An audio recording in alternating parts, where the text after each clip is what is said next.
Baie welkom by Inspireer vanoggend. Ons gaan praat oor passie vir God se koninkryk. Nou iets wat ek weet is dat ons almal is passievol oor iets.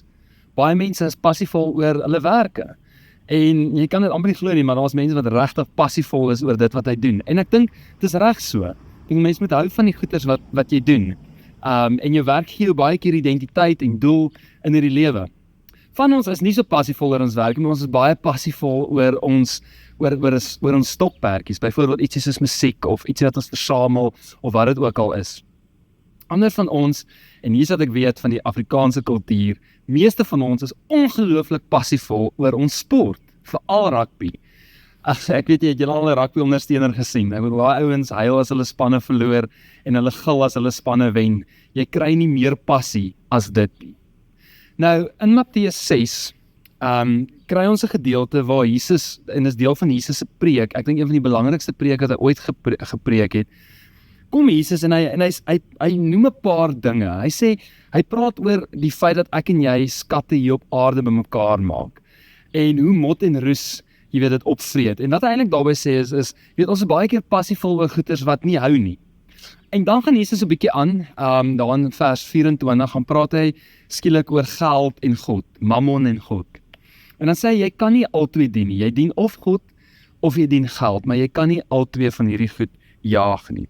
En dan uiteindelik daar van vers 25 af tot 31, dan praat Jesus oor die bekommernisse van die lewe, en hoe dit ons baie keer jaag.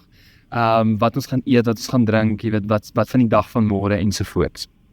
En dis baie interessant, want ons jaag skatte, hierdie tydelike dinge op aarde, jaag ons met groot passie na. Ons jaag dikwels geld met groot passie na.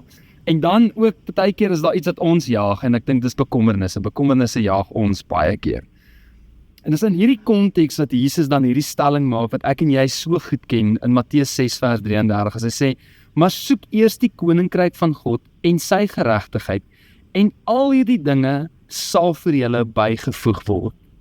In plaas van om met groot passie stokperdjies en jy weet, al ons hobbies en goeders na te jaag, sport na te jaag, geld na te jaag, skatte na te jaag, in steede daarvan, in plaas daarvan, sê hierdie gedeelte, ons moet Jesus en sy koninkryk eers te soek, en al hierdie dinge wat ons dink ons gaan volmaak, sal bygevoeg word. En dit is eintlik amazing wat Jesus hierso sê, want hy sê dit, dat al die skatte wat ek en jy so najaag met al die passie, is tydelik, maar hy is ewig.